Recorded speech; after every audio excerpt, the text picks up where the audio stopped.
According to the National Center for Drug Abuse, over 165 million Americans ages 12 and up are currently abusing drugs or alcohol. Of those 165 million Americans, there is a mom, dad, sister, brother, wife, husband, son, daughter, or grandparent praying and pleading that they would stop. Addiction is a subject most people don't like to talk about and is kept behind closed doors. But the Finding Hope podcast will bring light to the subject and give families that are living in shame, guilt, hopelessness, fear, worry, and anger tools and education to find strength, peace, happiness, joy, and hope. Hello, I'm Amy LaRue, Finding Hope Coordinator for Hope is Alive Ministries and your host for this Finding Hope podcast. At Hope is Alive, our mission is to radically change the lives of drug addicts, alcoholics, and those who love them. We do this through our intentional next level sober living homes and faith-based support groups for the loved ones of addicts called Finding Hope. Thank you for joining us today. Before we begin, I want to ask you if God is calling you to start your own Finding Hope meeting in your community. I know many listeners across the United States and beyond do not have a meeting in their community.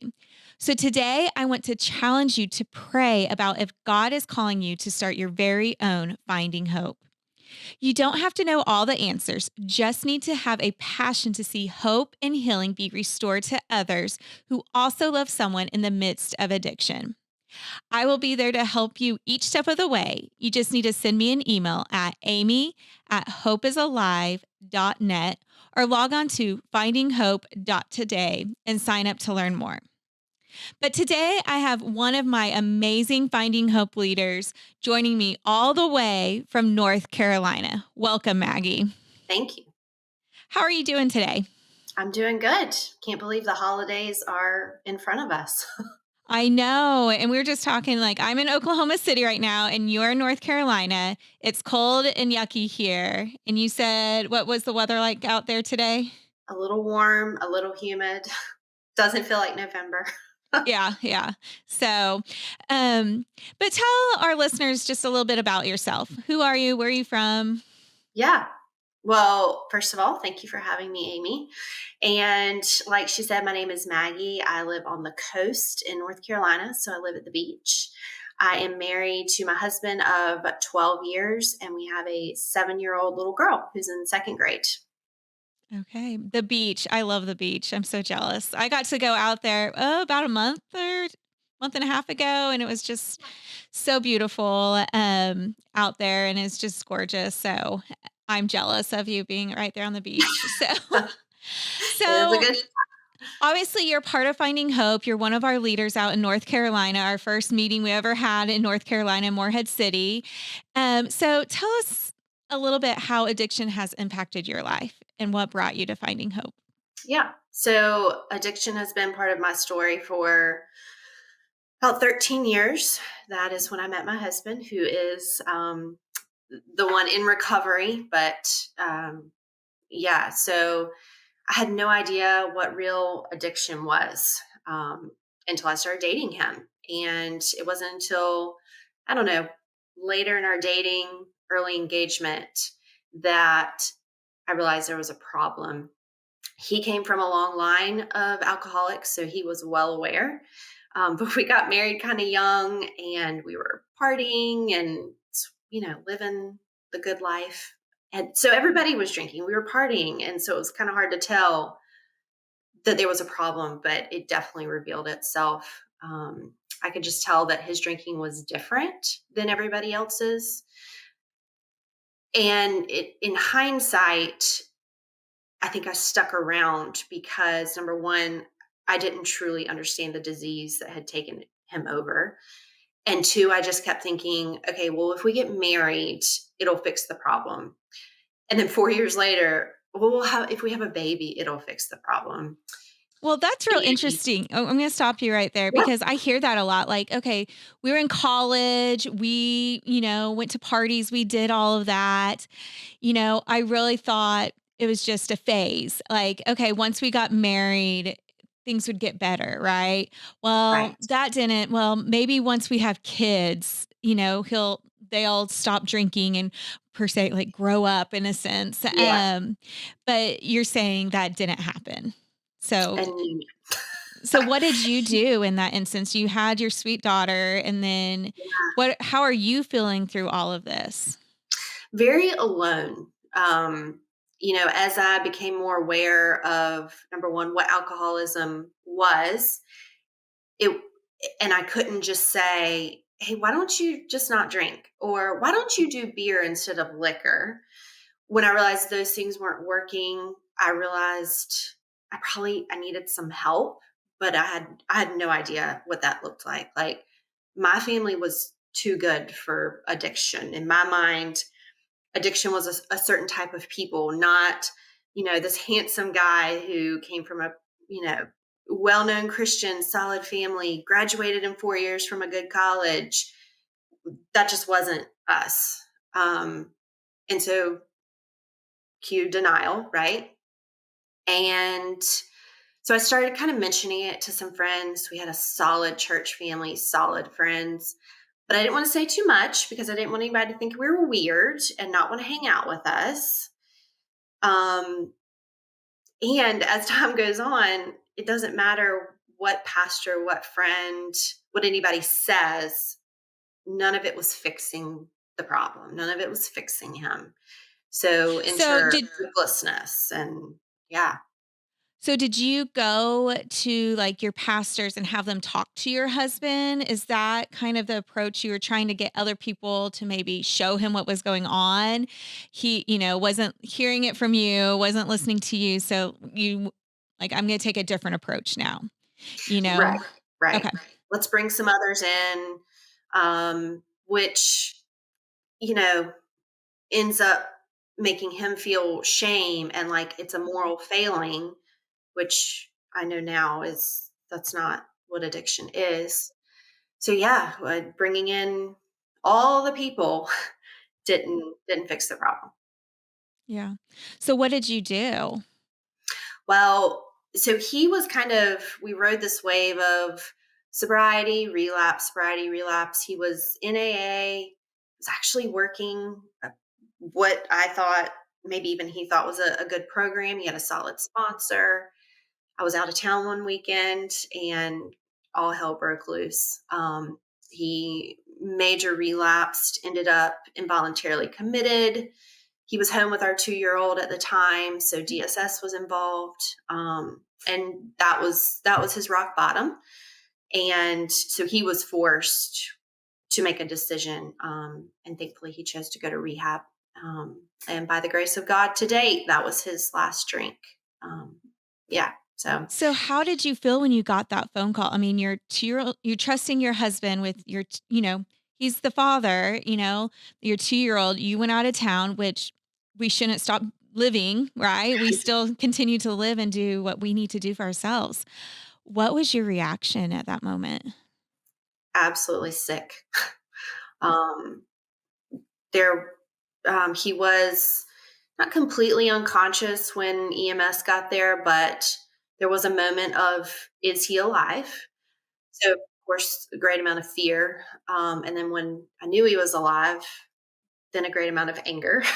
It just, I was 3 hours away. I couldn't get home quick enough. And yeah, just the shock and um, it was just like being hit with a cannonball to the stomach. Um, but also there was actually a great relief because it was like the floodgates had opened. It was out for everybody to know. There was no hiding anything, which by that point most people knew, but still it was just kind of like, hey, this is the time, let's get it all out. It was actually a bit freeing, to really just be head on facing the gravity of the problem. That's real. I'm going to stop you. Like the freeing part, like we as loved ones all the time, like, we put up a mask around so many people. We carry so much load. We try to protect our loved one from the shame and from all of that, that, I remember with my husband, we would go to church, no one knew what was going on. Like, we would go in social media, I talk about that a lot, like, made us look like a beautiful family. But, what's in the dark will come to light, and how freeing that is. And so, it sounds crazy to the outside world probably, but, like, it really is, and it's not that you did it was to shame him or anything, but, like, now it was your opportunity for both of you to begin to heal. Yes, absolutely. And so he went off to treatment, is that what you said? Yes, 17 days in treatment. Mhm. And so what did you do while he was in treatment? Uh, so finding hope was not even on my radar. They weren't even on this side of the country. So I went to Al-Anon, and I remember my first meeting sitting down, and I was so emotional I couldn't even speak, or I would just start crying. But the I felt at home. I actually only went to one meeting because I had a 2-year old. Yeah. But anyways, that one meeting was enough to make me realize that when you're surrounded by people that have walked in your shoes, like those people knew me, they knew what I was thinking, what I was feeling, and I literally did not say a word the entire hour. And I was so moved by that. Even though I didn't go back, I'll always be grateful for those people because it showed me what community and having a safe place to just talk about the darkest corners of your life to people that get it. There's no substitute for that. That's so good. Find a community with people that get it, right? I Yes. mean, we talk about that, how Yeah. my best friend doesn't get it because she hasn't been in our shoes. You get it. You get it. You know what it's like to be a wife of an alcoholic. Right. I can easily talk to you about it, but my best friend doesn't understand. And so like it's almost freeing like, hey, I'm feeling this. Have you ever felt this way too? And just be able to support one another in that, and you know be that community for one another. So you went to the Al-Anon, you saw that how important this community was. And our Hope is Alive home, I think around this time was coming out that direction, if Mhm. I'm not mistaken. We Right. brought our home out there all the way from the Midwest and Yeah. out to the coast. And so we knew that, we know finding hope needs to be in every community. So, especially when we have a house there, I mean, it needs to be Mhm. beyond where our homes are. And so we were ready to bring it. And so tell us, how did you start to get involved with finding hope and Hope is Alive? Yeah. So a good friend of mine found out about Finding Hope. She works at the church. She's actually who I co-lead our group with. And she said, "Hey, there's this group called Finding Hope." Um, Her husband is in recovery as well. That's how we met. And she said, "You want to lead it?" And I was like, "Yeah, sure. Okay, that's fine." And I just had no idea how it would grow. I thought we're a year into this sobriety thing. And I've arrived, and I've just grown so much through leading. So yeah, that's how I got involved in Finding Hope was um, through a friend who found out about it, and now we co-lead together. Yeah, and you guys, I mean, your group is doing very well out there. When I was out there, you guys weren't meeting at that week, but we still were able to come together, and I got to meet some of the members, and Mhm. you could just. So, what have you learned by seeing members come in and being a part of finding hope in this community? I know said that you've grown so much, and I think so many people think, oh, they're a year sober, I don't need to be here anymore. They're doing well, I don't need to be here, but really this is a continuing thing. It doesn't stop. Our recovery, our journey never stops, just like our loved ones. So what have you seen with your members, as they walk in, and then 6 months later, what have you noticed? Yeah, so we got interrupted with COVID.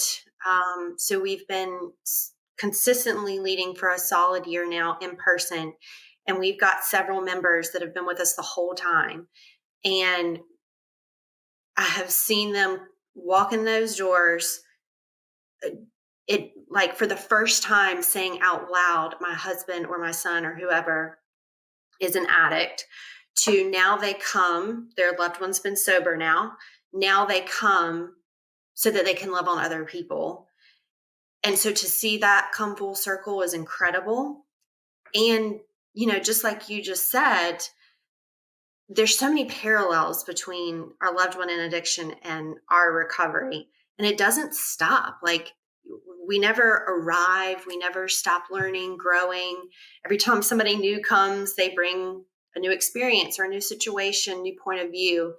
And I think if we're going to continue to help people and love on people, we have to be open to continuing to learn and hear different perspectives and points of view. So yeah, I think the coolest thing is just seeing some people come, we'll say full circle, from where their loved one was in addiction to now in recovery. That they've been able to see the growth in themselves is incredible. Yeah, and I love that you said they're able to say it for the first time that their maybe daughter, their son, their husband, their spouse, whoever it might be, that they have a problem. Because that's where that when we start that healing process is, yes, my family's not perfect. We have problems, and being able to say it in a safe room with people who understand, there's just so much healing that happens in that room, Yes. just by being verbal about it. And I love to hear that now they're able to love on those people that walk in the door, or maybe they know someone. So, I mean, when I was there, two late new ladies were there because of another member had invited them. It's like I found healing in this community. I come with me, come check it Yes. out, you know? Yeah. Yeah. Um, so I know there's other spouses out there like you and I, and they get to hear from me all the time. So I'm glad I had you on here. And they can relate. Maybe it was the story of like being in college together, getting married, thinking, or maybe it's like is the roller coaster ride, sobriety, relapse, up and down. Um, so through that, one question I told you I might ask you is I get the question, how do I know if I need to leave or Mm. stay? And one thing I always tell people is I can't make that choice for you. You don't have to decide today. You don't have to decide tomorrow. Just continue to pray. So through your husband's ups and downs, the relapses, that night when you were 3 hours away, did you ever think about leaving or what made you stay? I know that's a tough question. Yeah. It is, and I get asked that um, often. Um, and I think, and what I will tell our members, safety is always like top priority. So if there's a safety issue, like, yes, you need to make a physical exit. Um, and that's a little bit what it came down to for us. The day after in the hospital, like he had put himself at risk. He'd also put our daughter in harm's way, based on some of the actions that he did while he was under the influence. And so I gave him a choice, and I will never forget the moment because as I choked out the words, I knew that I said it's divorce or rehab. I cannot risk you putting our safety, in jeopardy like that again. And I knew as I choked out the words that because he was not in a good place, as you can imagine. I knew that if he chose not to go to rehab, that I would have to follow through with separation. And that was a really, really hard pill to swallow. And thankfully, he chose rehab. But yeah, I mean, God is so good and so gracious and is always in the business of restoration and redemption. That doesn't always look like a saved marriage or, you know, a reconciled relationship. But I just think that safety is always a, a number one priority. And I think that's kind of what it came down to for me, if that makes sense, answers your Yeah, question. absolutely. And I agree 110. Like if you or your family or your kids are in danger, you have to leave. Like you have to call 911. You have to, like, you can't protect your husband anymore. You have to protect yourself and your kids. I mean, that's non-negotiable for me. So yes, absolutely. And you are right. Like, you set that boundary of, you're going to have to go to rehab or we're going to get a divorce separation. And, I think sometimes people use that as a threat sometimes, Definitely. but you have to make sure if you're going to, the words you speak, I think our listeners need to remember like the words you speak are powerful. And if you're not going to follow through with what you say, there's no boundary there. Right. They will know, oh, those were just words again. Mhm. I can manipulate. I can make my way back in. And so making sure we have some of those, firm boundaries in place, and making sure it's for us and for our protection. It sounds like that's what you were doing, like, Yeah. and not to manipulate the other person in a Yeah. so, what are You some things that you have learned through finding hope that you wish you would have known prior to all of this? mm. I think realizing how sick I was would have been, having that realization, having that education, that knowledge of how sick I was would have, I don't know, it might have allowed him to hit rock bottom earlier. Who knows? I don't spend a lot of time saying what if, coulda, woulda, shoulda, but I've seen through experience and people's testimonies that when the family members get well, a lot of times that's when the addict makes turns a true corner. And so, yeah, I just wish I'd been more educated, more empowered. I mean, I was a codependent, still kind of am, enabling, anxious mess all the time for years. And yeah, so I wish that I had had the education, the community, and just the knowledge of my own recovery and my own contributions to the problem. I think that would have, yeah, would have made a big difference. Okay, so you talked about, we know I was enabler, I was codependent. I'm doing better on that, I feel like sometimes. Good. Um, but I think sometimes when you said enabling, so many times people think enabling goes straight to giving money or Mm, giving a house or that. So as a spouse, what is one way you enabled your husband? just one?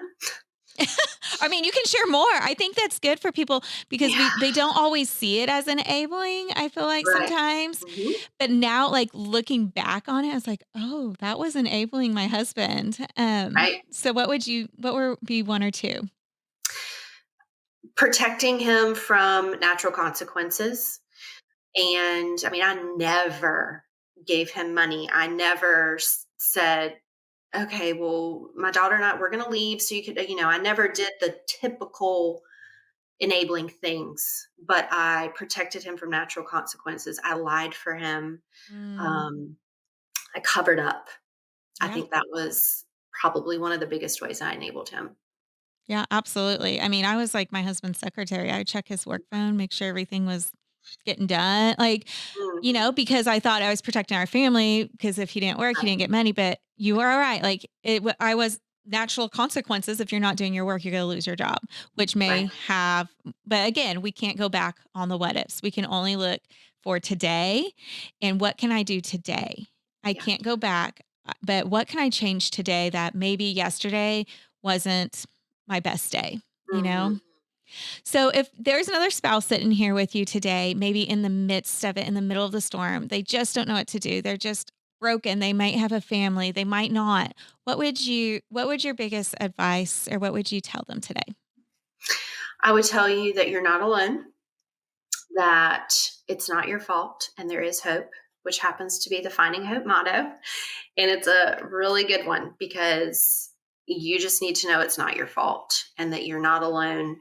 And I tell our members often, even if your loved one never enters recovery, you can still live a full and happy life because of the hope that Jesus gives us. Like, Wow. there's no hope outside of him.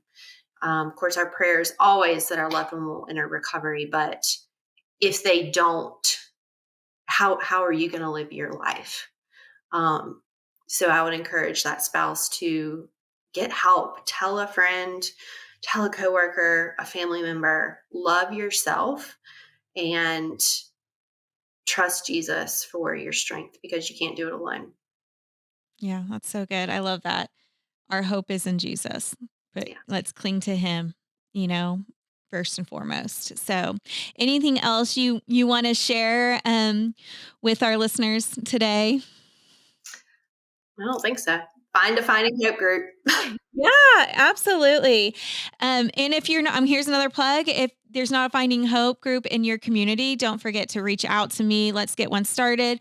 You don't have to know all the answers. And, we use the word leader, but really it should be more of a facilitator role Absolutely. in Yeah. that. And I'm here with you 100% of the way, helping you, supporting you through all of that as you lead. So, Maggie, I like to leave our listeners with a challenge. And so, as you and I were talking through, I wrote down a couple things I thought would be a good challenge. And one thing is, you said something about recovery never stops. And Mm, so, I would encourage people maybe your loved one is doing well. Maybe your loved one's doing well, like Maggie's husband and my husband, and you don't think you need Finding Hope anymore or need that support. But I would encourage you, get plugged back in. If it's not for that new person that walks in that door, sometimes it takes me right back when I talk to people, and just so grateful for my recovery program for that. And that what I learn something new every time. It's not just about how I relate to my husband, but it's about life too. So I challenge you to get plugged back into Finding Hope. And if Finding Hope isn't for you, maybe another recovery, but find your recovery group. yeah. And also to challenge you, don't let the enemy tell you that you are alone in this, Mm, because you are not alone. And reach out, like she was saying, reach out. Don't be scared. I remember the first time I picked up my phone to call, and I had to use those words that Maggie was saying earlier with some of her members saying, my husband's an alcoholic, or maybe he might be an alcoholic. Maybe you don't know, but mm, you are struggling in something. Reach out. Don't go through this alone anymore. Find your community, find your people. Reach out to me, Amy at hopeisalive.net. I want to be there to support you in all of this. So thank you guys so much for joining us this week. And you can learn more about Finding Hope at findinghope.today. But before you go, be sure to give us a 5-star review, share this on social media, and subscribe to this podcast so you don't miss our next hope-filled episode. Thanks again for joining me, Amy LaRue, and our special guest, Miss Maggie, all the way from North Carolina, in this episode of Finding Hope. And remember, you are not alone. It's not your fault. And there is hope.